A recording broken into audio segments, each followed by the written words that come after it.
Salute family. I am King Z Ashe Jr. Welcome back to my channel. And I had a download from our father last night. I woke up this morning and I kind of got another download to connect to that download, and it was just helping me to build my wisdom. So when my father give me the download, sometimes I'll sit on it for a while, but this one I'll share this one with y'all. So I just got this download last night and this morning. So I'll just kind of read to y'all what God kind of speaking to me, through these downloads. So what my downloads led me to was to 2 Kings chapter 12. And this is a story of King Jehoash. So he's a king of Israel, a king, one of the kings of Judah. As it was many kings. I think it was it's over like 50 kings. So it's a lot of kings. But this was one of the kings, Jehoash, and this is a little of his story. And for some reason God putting King Jehoash story on my heart. So I just wanted to kind of get y'all that download from what I'm learning with myself. So I'll read it. 2 Kings chapter 12.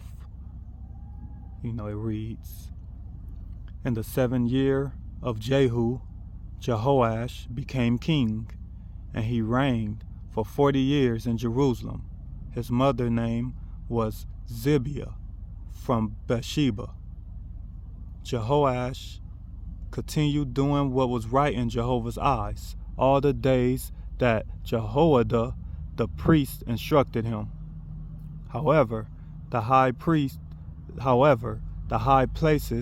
were not removed, and the people were still sacrificing and making sacrificial smoke on the high places. Jehoash said to the priests, 'Take all the money that is brought to the house of Jehovah for the holy offerings, the money for which each one is assessed, the money given as the estimate value for a person, and all the money that each person's heart is moved to bring to the house of the Lord. The priest will personally take it from the donors and use it to repair the house wherever any damage is found.' By the 23rd year of King Jehoash, the priests had not yet repaired the damage to the house. So King Jehoash called Jehoiada, the priest, and the other priests, and said to them, 'Why are you not repairing the damage to the house? Therefore, do not take any more money from your donors, unless it is used to repair the house.' At that, the priests agreed not to take any more money for the people and not to be responsible for repairing the house. Jehoiada, the priest, then took a chest and bored a hole in it, in the lid, and put it next to the altar on the right as one enters the house of Jehovah. That is where the priests who serve as doorkeepers would put all the money that was brought into the house of Jehovah. Whenever they saw that there was a great deal of money in the chest, the secretary of the king and the high priest would come up and collect and count the money and count the money that had been brought to the house of Jehovah. They would give the money that they had been counted to those appointed over the work being done in the house of Jehovah. They in turn paid it to the woodworkers, to the builders who were working at the house of the Lord, as well as the masons and the stone cutters. They also brought timbers and hewn stones for repairing the damage to the house of the Lord, and used the money for all the other expenses incurred in repairing the house. However, none of the money brought to the house of the Lord was used to make basins of silver, extinguish bowls, trumpets, or any sort of gold, silver article for the house of the Lord. They would give it only to those who did the work, and with it they repaired the house of the Lord. They would not call for an accountant for the man to whom they gave the money to give to the workers, for they were trustworthy. However, the money for guilt offerings and the money for sin offerings was not brought to the house of Jehovah. It belonged to the priest. It was then that Hazael, the king of Syria, went up to fight against Gath, and he conquered it, after which he decided to attack Jerusalem. At that, King Jehoash of Judah took all the holy offerings that his forefathers, Jehoshaphat and Jehoram and Azahiah, the kings of Judah, had sanctified, as well as his own holy offerings, and all the gold to be found in the treasures of the house of the Lord and the king's house, and sent them to Hazael, the king of Syria. So he withdrew from Jerusalem. As for the rest of the history of Jehoash, all that he did, isn't it not written in the book of the history of the times of the kings of Judah? However, his servants joined in a conspiracy against him and struck Jehoash down at the house of the mound on the way that goes down to Silla. His servants Jazakar and the son of Shimit and Jehozabad, the son of Shemer, were ones who struck him down and put him to death. They buried him with his forefathers in the city of David, and his son Amaziah became king in his place. End of the reading. And excuse my reading, I'm over here, I'm out in out in nature, and I just got bugs flying all around me and flying by my face and everything. But this is the story of King Jehoash, and what he did there. So I read this maybe 3 or 4 times, and it's kind of God's kind of talking. He been talking with me, kind of like King Jehoash in the beginning. He was doing what God wanted him to do, and God wanted him to repair the breaches and the damages to God's house, right? To King David's city, to the house of the Lord Jehovah. So we see he did good. He started, but he when the king of Syria went and destroyed Gath, and then was making a way to attack Jerusalem, we see King Jehoash, it seemed like he got scared, right? Dude got scared, and all the money and stuff from the priest, and all the money he getting from God the Lord and his people, all the gold and stuff from the forefathers, he takes all the money and everything and gives it to Syria so they won't attack Jerusalem, So to me, that's like, no, dude, you can't do that. You giving away all of God's riches and wealth that God gave you just because some evil people is coming to attack you? Like, no, homie. You don't give away your gold and your riches, especially from your forefathers and all the priests and everyone. You just take all the riches, homie, and just give it away without, he didn't consult with no one. He just gave it away so they won't attack Jerusalem. But it's like, yeah, now we not attacked, but we poor now. We ain't got no, you ain't got no gold. They don't got nothing no more. So that's why I guess he had his 2 other people. It seemed like it was 3 of them that conspired against them, and they struck them down and killed them.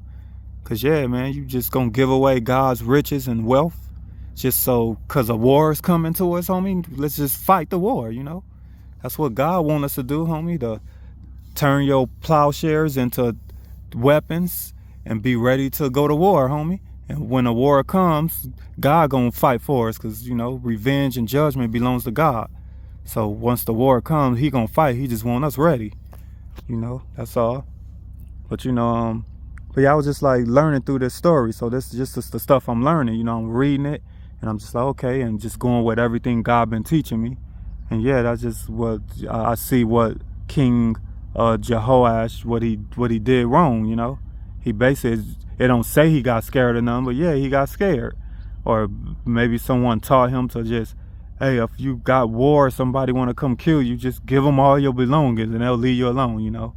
But like, no, homie. Like, you do what God wants you to do. You go to God first. But it didn't say he consulted God. He just, just gave away all the riches.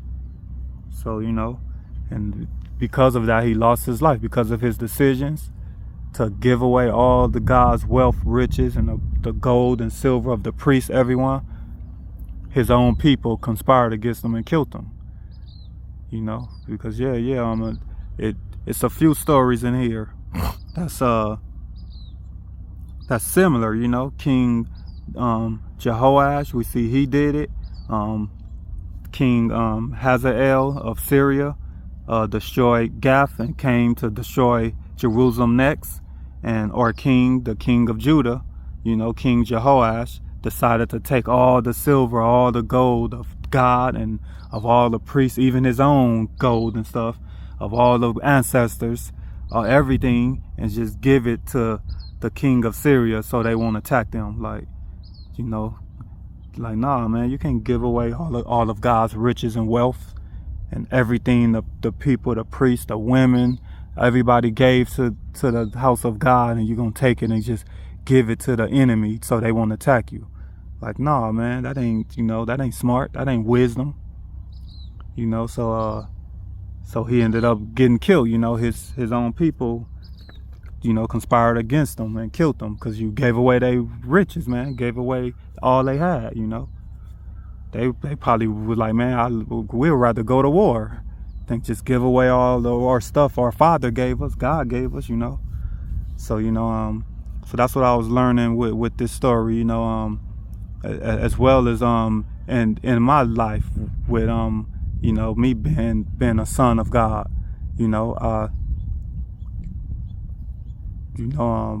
Or wealth, I've been learning through God, or his wealth. The world still has his wealth.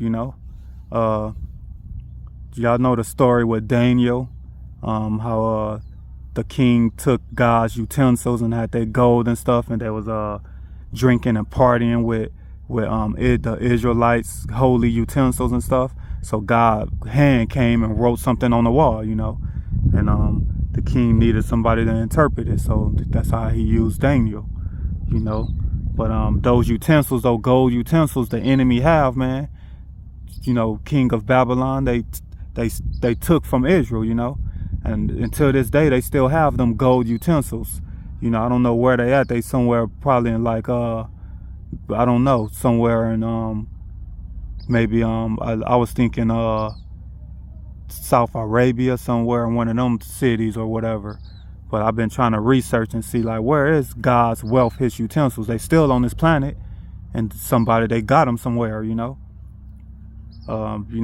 then reading this story, some of our kings was giving away our gold and our riches and stuff, just giving it away because they don't want to get attacked, and they got fear of man, instead of having that fear in God. Like, if you're going to have any fear, homie, it should be in God, and his son, Yahshua Jesus Christ. You know what I mean? When you take that to God, he'll tell you, like he told me, I don't give you the spirit of fear. God don't even give us that spirit. So once you learn that, then it's like, yeah, fear is just false evidence appearing real. Fear is just having faith in evil. And yeah, we ain't none of that, homie. So ain't no fear. You know what I mean? So, so just reading the story, I'm just like going and just saying, like, okay, this King Jehoash, he just had fear, man. And he just figured he'll just give all the wealth up. But, he wasn't the only king that did it. This story, it goes to a few other people as well, a few other kings and stuff that did the same thing. It talks about if you go and if you break down kings that did it, the king Isa, he took all the silver, and Aisha, that's it's spelled A-S-A, and that's a name the Muslims, the Muslims give Jesus. That's another name they give him, is Ashe. It's just A-S-A, and they call Jesus that. It's pronounced Ashe, or sometimes it's pronounced Ase, but it's a name they give Jesus. But this is a prophet as well in the scriptures. It's a prophet. His name is Ase, and it's A-S-A, just like how they call Christ. And this prophet, he also took it says it here in 1 Kings chapter 15 verse 18. This prophet, he took all the silver and gold here in 1 Kings chapter 15 18, and the verse reads, "At that Asa took all the silver and the gold that were left in the treasuries of the house of the Lord and the treasuries of the house of the king, and handed them over to his servants. King Asa then sent them to Ben-Hadad, the son of Taberman, the son of Hezion, and the king of Syria, who was dwelling in Damascus." See there? So he sent, King Asa sent all the riches and gold to King Syria too at one moment. And this is a different time, this is a different time and back in that day, So how could the same thing happen? You know what I mean?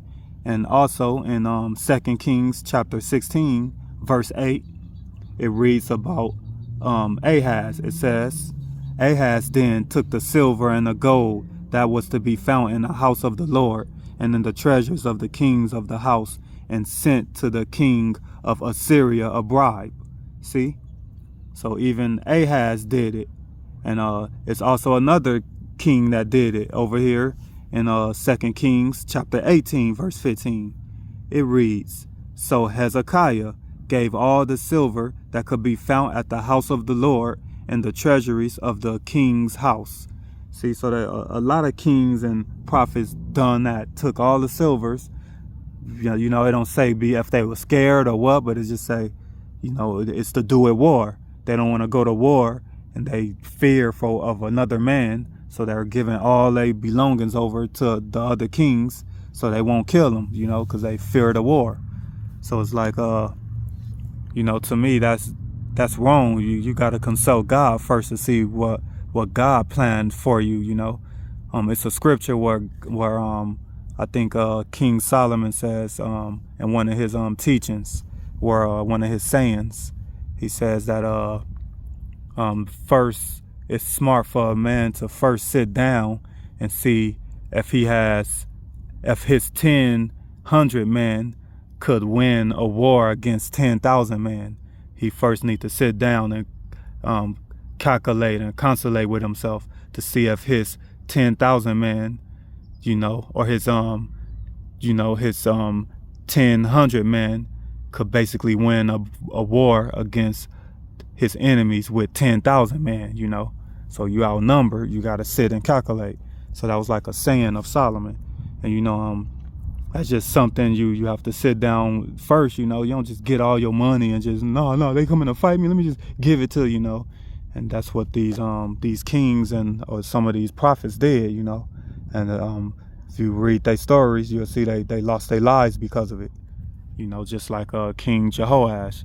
See that a few of his men conspired against him and they killed him, Then they said they buried him, in the city of King David. So, but man, after this video, I'm gonna give y'all give y'all some of the real site of that grave in the city of King David. I actually visit Jerusalem, and I'm gonna send y'all real footage of like the Jerusalem's wall, the temple, and their grave site right there, so you could see like where they buried most of their kings. The grave site is still there today. I went there. I went a few years ago, so I'm gonna leave that at the end, just as a little extra gift for y'all to, so y'all could see these stories is real.